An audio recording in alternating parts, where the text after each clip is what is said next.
Hi, I'm Kelly. I'm 35 years old and love to keep things neat and organized. I work as an auditor at a big company. My friends often tease me about how I always keep receipts and pay my taxes on time, but I believe these small habits help me stay in control of my life. Let me tell you how I met my husband, Brian. We met at a party hosted by our mutual friend, Julie.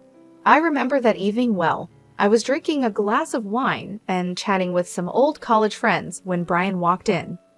He was a bit older, with a confident walk and a charming smile. He worked as a manager at a food sales company. "Hey, I'm Brian. Mind if I join you?" he asked, holding a beer and looking directly at me. "Sure, I'm Kelly. Nice to meet you," I replied with a smile. We started talking, and I was surprised by how easy it was to chat with him. We discovered that we both loved hiking and had a shared passion for classic rock music. A few months into our relationship, Brian invited me to his sister Lauren's barbecue. It was my first time meeting his family, and I was a bit nervous. When we arrived, Lauren greeted us warmly, but her 5 kids were a different story. They were running around, screaming, and throwing toys everywhere.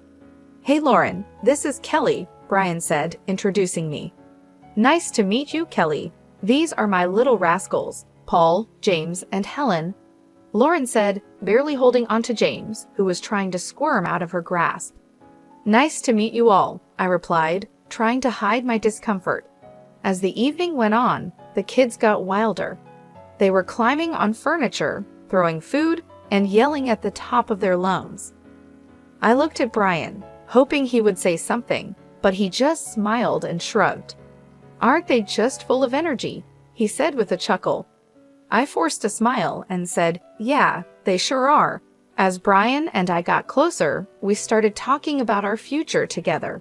He proposed to me during a hike on top of a beautiful hill overlooking the valley. It was simple and sweet, just the way I liked it. Our wedding was lovely, except for one little problem: Lauren's kids. They were running around, making a mess, and being loud. Lauren didn't seem to mind, and Brian thought it was funny. "Look at them, they're having so much fun," Brian said, laughing as he watched them spill drinks and toss food around. "Yeah, but they're also making a huge mess," I replied, trying to keep calm. "Oh, come on, Em, they're just kids. Let them enjoy," he said, shrugging it off.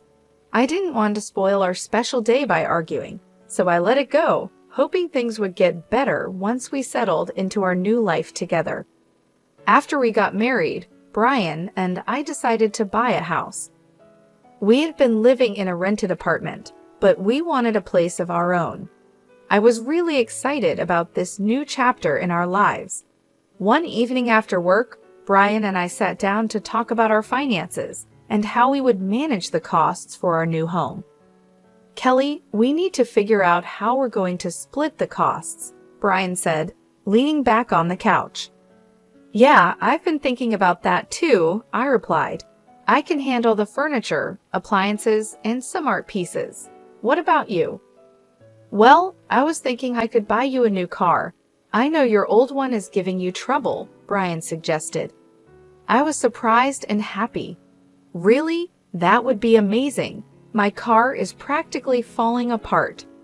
"Yeah, I've seen it struggle. It's time you had something reliable," he said with a smile. We started house hunting right away. After a few weeks of looking, we found a beautiful house that we both loved. It was a bit expensive, but we decided it was worth it. Moving in was a busy process, but I was excited about decorating our new home. I spent a lot of time picking out furniture and appliances, making sure everything was nice and stylish. One Sunday, Brian surprised me with a new car. It was a sleek, shiny sedan, and I was thrilled. "Brian, this is incredible. Thank you so much." I hugged him tightly and exclaimed, "Thank you so much, Brian. This means a lot to me." "You're welcome, Kelly. You deserve it," he said, looking proud of himself. As we settled into our new home, things seemed to be going well. We both enjoyed our jobs and loved coming home to our cozy house. But small things started to bother me. Brian's laid-back attitude, which I once found charming, was beginning to annoy me, especially when it came to household chores. "Brian, can you help me with the dishes tonight?" I asked one evening after dinner. I had a long day at work. Can't we just leave them for tomorrow?" he replied, looking at me with pleading eyes. "Brian, we can't keep putting things off. I'm tired too, but we need to keep this place clean," I insisted. "Fine, I'll do it," he said with a heavy sigh as he got up from the couch. A few months into our marriage, I started worrying because I couldn't get pregnant. It was really stressing me out.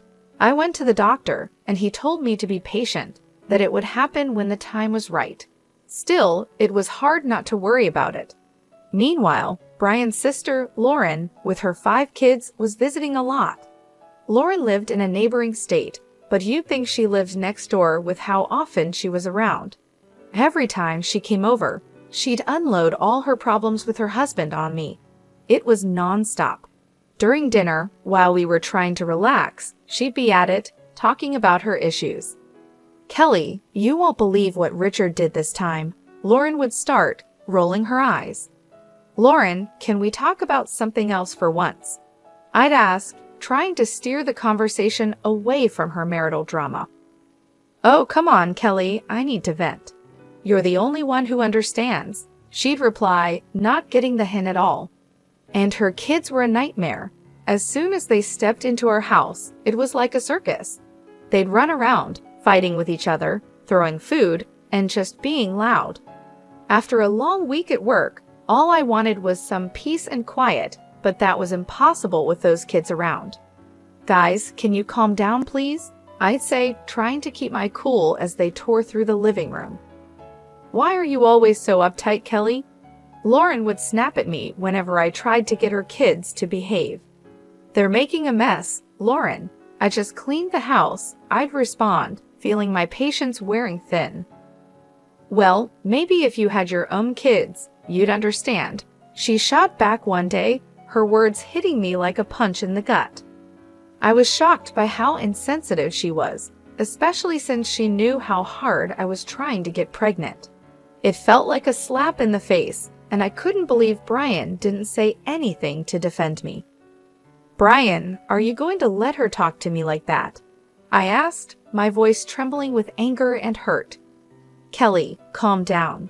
You're making a big deal out of nothing," he said, taking her side again. "A big deal out of nothing?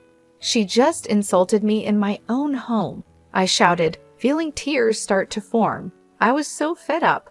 I couldn't keep living like this, constantly being disrespected in my own home, with my husband always siding with his sister. It was clear that something had to change, and soon. One Sunday, Lauren showed up with her 5 kids. She dumped them on me and said, "Kelly, I need a break from parenting. I'm going shopping." I couldn't help but chuckle at her mention of parenting. The woman barely knew what that meant. Every time she was here, it was like a zoo. "Fine, Lauren, but you better be quick," I said, already feeling stressed. "Thanks, Kelly, you're a lifesaver," she chirped, grabbing her purse and bolting out the door before I could say anything else. Great, I thought, just what I needed. I was in the kitchen trying to cook dinner. It's a long process, and I like things done right. But with those kids running wild, it was impossible to focus. They were yelling, running around, and making a mess. "Guys, can you keep it down?" I shouted from the kitchen, hoping they'd listen for once. Of course they didn't. Suddenly, I heard a loud crash. My heart sank. I ran into the living room, and there it was, my grandfather's antique Chinese vase shattered on the floor. My chest tightened with anger and frustration. What happened here? I screamed, looking at the kids who were now standing still, looking guilty.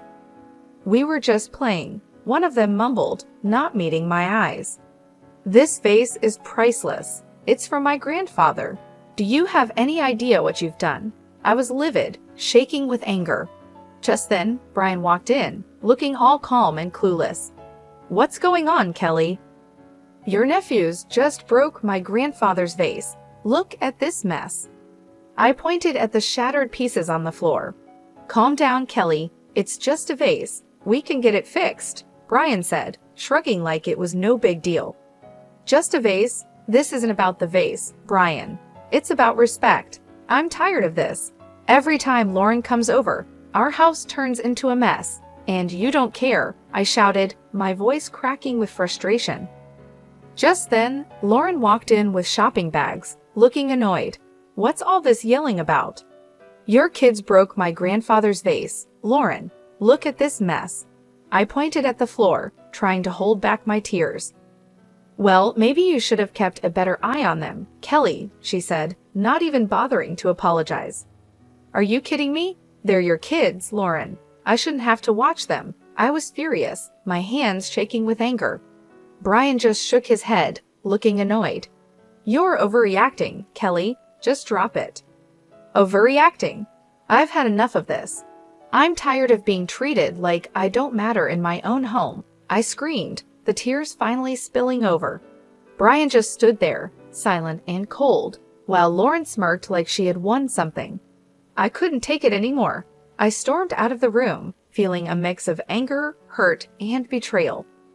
We've been dealing with Lauren and her kids' chaotic visits for months, but I had no idea what was coming next. One morning, Brian was sitting at the kitchen table, munching on his toast, when he casually dropped a bombshell on me. Kelly, I need to tell you something. Lauren's getting divorced, and she's moving in with us with the kids for a few months, he said, like he was just telling me the weather. I almost dropped my coffee. What? Are you serious? Our house is already a madhouse when they visit for a day. How are we supposed to handle them living here for months? She's my sister, Kelly. She needs our help. You need to be more understanding, he said, looking at me like I was the one being unreasonable. Understanding? I've been more than understanding, Brian, but this is too much. Why can't we rent a place for her nearby? I'll even pay for the first month's rent, I suggested, trying to keep my cool. No, she'll be better off here. Plus, you can help with the kids and keep things clean, he said like it was the most obvious thing in the world. I'm not a babysitter, Brian. I work too, and I need to relax when I get home. I said, my frustration boiling over. Stop being so selfish, Kelly.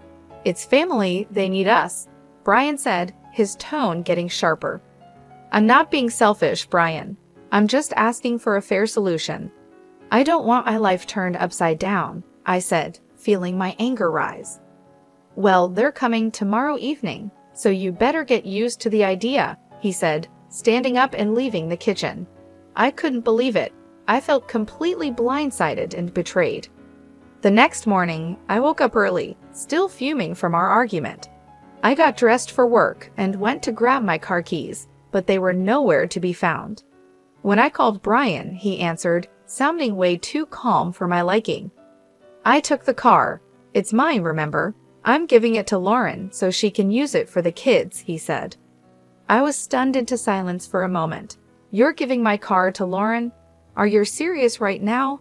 It's not your car, Kelly. I paid for it, and she needs it more than you do, he said, sounding matter-of-fact. That's the last straw, Brian. You've taken everything from me, and I'm done, I said, my voice shaking with anger. What are you talking about? Don't be dramatic, Kelly, he said, clearly not understanding. I stood there in the hallway, holding my phone, unable to believe what was happening. It felt like a nightmare I couldn't wake up from. How had things gotten so bad? I picked up the phone and called a moving company. Hi, I need a team to move some furniture and appliances today. It's urgent. The movers arrived a couple of hours later. I showed them around the house, pointing out the items to be moved. Take everything, the beds, sofas, chandeliers, even the faucets in the bathroom. The movers got to work, and soon the house started to look empty. I felt a strange sense of relief watching them carry out each piece of furniture. As the last item was loaded onto the truck, I directed them to my mom's house. Everything goes there. Thanks for the quick work, guys, I said, handing them a tip. With the house now bare, I grabbed my essentials and headed to my mom's place. A few hours later, My phone started buzzing. It was Brian calling repeatedly. I ignored the calls, feeling a mixture of anxiety and empowerment. That evening, there was a loud knock on my mom's door. I opened the door to find Brian standing there, looking furious. "What the hell, Kelly? What did you do?" he shouted as he stormed into the living room. "I took my stuff, Brian. You took the car, so I took what I bought," I said, keeping my voice calm. "This is insane. You stripped the house bare. Where are Lauren and the kids supposed to sleep?" he yelled, his face red with anger. "That's your problem, Brian. You made this mess. Now you deal with it," I replied, crossing my arms. "You're a thief, Kelly. You stole everything," he shouted, waving his arms around. "I didn't steal anything. Here are the receipts," I said, pulling out a folder and showing him the proof of purchase for all the furniture and appliances. He looked through the receipts, his anger turning to frustration. "Fine, Kelly. If this is how you want to play it, I'll file for divorce." I took a deep breath and handed him a stack of papers. "Already done. Here are the divorce papers. Sign them and we're done." He stared at the papers, his face pale. "You're really serious about this, aren't you?" "Dead serious, Brian. I deserve better than this," I said, feeling a strange sense of calm wash over me. He took a pen from his pocket, signed the papers without another word, and handed them back to me. "Fine, Kelly. Have it your way." I watched as he turned and walked out of my mom's house, the door slamming behind him. I stood there for a moment, feeling a mix of relief and sadness. It was over, and I knew it was the right decision. That night, I sat down with my mom and talked about everything that had happened. She was supportive and agreed that I had made the right choice. "Kelly, you've been through a lot. It's time you focused on yourself and your happiness," she said, giving me a comforting hug. "Thanks, Mom. I just need some time to figure things out," I replied, feeling a weight lifted off my shoulders. Over the next few days, I started to settle into a new routine. I began organizing my new space at my mom's house and planning my next steps. It was a fresh start, and for the first time in a long time, I felt hopeful about the future. I knew the road ahead wouldn't be easy, but I was ready to face it. I had taken back my life, and there was no turning back. After divorcing Brian, we sold our house and split the money. It was time to set up my own place. My mom's house was great for a while, but I needed my own space. One afternoon, I was sitting in the kitchen with my mom, looking at listings on my laptop. "Mom, I think I found a place that looks perfect. It's a small apartment downtown, close to work," I said, showing her the pictures. She looked over my shoulder and smiled. "That looks nice, Kelly. Have you called the realtor yet?" "Not yet, but I'm going to do that right now," I said, feeling a bit excited. I dialed the number and waited for the realtor to pick up. After a few rings, a friendly voice answered. "Hello, this is Larry. How can I help you?" "Hi, Larry. My name is Kelly. I'm interested in the apartment you have listed downtown. Is it still available?" I asked, crossing my fingers. "Yes, it's still available. Would you like to schedule a viewing?" he replied, sounding hopeful. "Absolutely. How about tomorrow afternoon?" I suggested, trying to sound calm. "That works for me. I'll see you at 4 p.m., Larry said before we ended the call. The next day, I headed downtown to meet Larry and check out the apartment. When I arrived, he was waiting outside the building with a friendly smile on his face. "Hi, Kelly. Nice to meet you. Let me show you around," he said, shaking my hand. The apartment was small but cozy, just what I needed. It had a nice kitchen, a spacious living room, and a small balcony with a decent view of the city. "This place is perfect, Larry. I'll take it," I said, feeling a sense of relief. After signing the lease and getting the keys, I started planning my move. I wanted to make this new space my own, a fresh start. I spent the next few days packing up my things at my mom's house and arranging for movers to help me with the big stuff. On moving day, my mom and a couple of close friends came over to help. As we loaded the last box into the moving truck, I felt a mix of excitement and nervousness about this new chapter in my life. Kelly, this is going to be great for you. A fresh start is just what you need, my mom said, giving me a reassuring hug. Thanks, Mom. I'm really looking forward to it, I replied, smiling. We drove to my new apartment, and with everyone's help, we had everything unloaded and set up in no time. As I looked around my new space, I felt a sense of accomplishment and excitement for what lay ahead. I looked around my new place and felt a sense of pride and peace. It was the start of a new chapter, and I was ready for it. That evening, I invited my mom and friends to stay for dinner to celebrate the move. We ordered pizza and sat on the floor, surrounded by boxes and laughter. Cheers to Kelly and her new place, my friend Julie said, raising her glass of soda. Thanks, guys. I really appreciate all your help and support, I said, feeling grateful. As the night went on, we talked and laughed, and for the first time in a long time, I felt truly happy and free. After the party, as I sat on my balcony looking out at the city lights, I thought about everything I had been through and how far I had come. I was proud of myself for taking control of my life and making the changes I needed. I heard from some mutual friends that Brian used his share of the money to buy a small apartment. Now he's living there with Lauren and her 5 kids. Brian's working 2 jobs to keep up with the bills while Lauren still isn't working. They're fighting all the time. One day, out of the blue, Brian called me. I was surprised to see his name pop up on my phone, but I decided to answer, curious about what he had to say. Hello, Brian. What's up? I answered, trying to keep my voice neutral. Kelly, please just hear me out, he started, sounding desperate. I know I messed up. I'm so sorry for everything.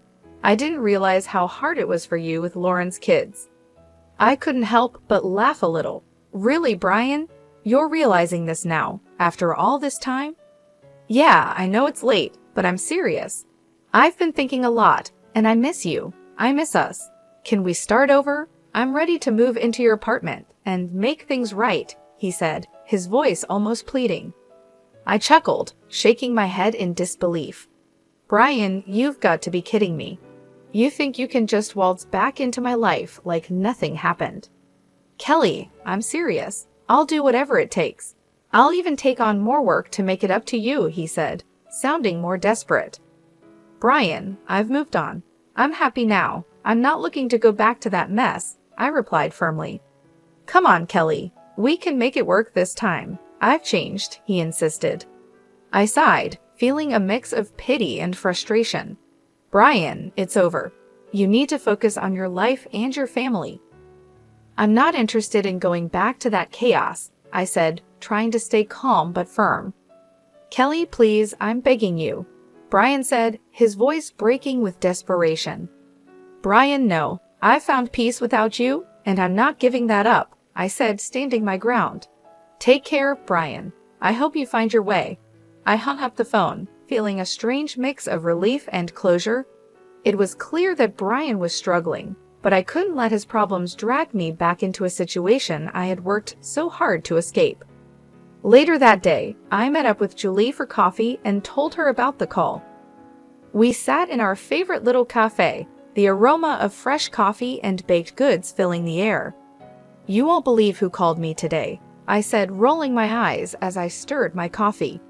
Who? Julie asked, raising an eyebrow and leaning in with curiosity. Brian. He actually begged me to take him back and let him move into my apartment, I said, shaking my head in disbelief. Julie burst out laughing, nearly spilling her coffee. Are you serious? What did you say? I told him no, of course. I'm not going back to that mess, I replied, smiling at the absurdity of the situation. We spent the rest of the afternoon chatting and laughing, and I realized just how far I had come since my life with Brian. I had built a new life for myself, one that was peaceful and fulfilling. I wasn't going to let anyone take that away from me.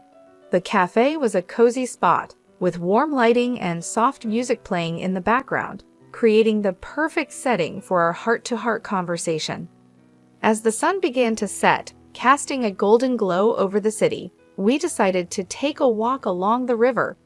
The cool breeze was refreshing, and the sound of water flowing gently against the banks added a calming effect to our stroll. "I can't believe how much has changed in just a few months," I said, looking out over the water, the lights from the buildings reflecting off the surface like tiny stars. "You've come a long way, Kelly. I'm really proud of you," Julie said, giving me a supportive pat on the back. "You're stronger than you think you know." "Thanks, Julie. I feel like I've finally closed that chapter of my life," I said, a sense of relief washing over me as we continued to walk. "I'm ready to move forward with confidence and joy." The next few days were busy but fulfilling. I started to settle into a new routine and began organizing my new space at my mom's house. It felt good to have my own place again, even if it was temporary. My mom's house was warm and welcoming, and she was incredibly supportive during this transition period. I spent a lot of time decorating my room, making it feel like my own little sanctuary. I put up some of my favorite artwork, arranged my books on the shelves, and set up a cozy reading nook by the window. It was a space where I could relax and feel at peace, away from the chaos and stress of the past. One evening, as I was unpacking the last of my boxes, my mom came into the room with 2 cups of tea. "Thought you might need a break," she said, handing me a cup and sitting down on the edge of the bed. "Thanks, Mom. I appreciate it," I said, taking a sip of the warm tea. It was soothing, and the familiar taste brought a sense of comfort. "You've been through a lot, Kelly. It's time you focused on yourself and your happiness," she said, giving me a comforting hug. "You deserve it." "I just need some time to figure things out," I replied, feeling a weight lifted off my shoulders as I looked around my new space. Over the next few days, I continued to adjust to my new life. I started planning my next steps, looking into new opportunities and setting goals for the future. It felt like a fresh start, and for the first time in a long time, I was genuinely excited about what lay ahead. One afternoon, I decided to go for a walk in the nearby park. The weather was perfect, with a gentle breeze and clear blue skies. As I walked along the tree-lined paths, I thought about all the changes I had made and how far I had come. I felt a deep sense of satisfaction and peace, knowing that I was on the right path. I bumped into some old friends while walking and ended up spending the afternoon catching up with them. It was great to reconnect and share my experiences, and they were happy to see that I was doing well. We talked about old times, laughed about silly memories, and made plans to meet up more often. It was comforting to know that I had a strong support system and people who cared about me. As the sun set, I headed back to my mom's house, feeling content and hopeful. I knew the road ahead wouldn't always be easy, but I was ready to face it with courage and determination. I had taken back control of my life, and I wasn't going to let anyone or anything disrupt my newfound peace and happiness.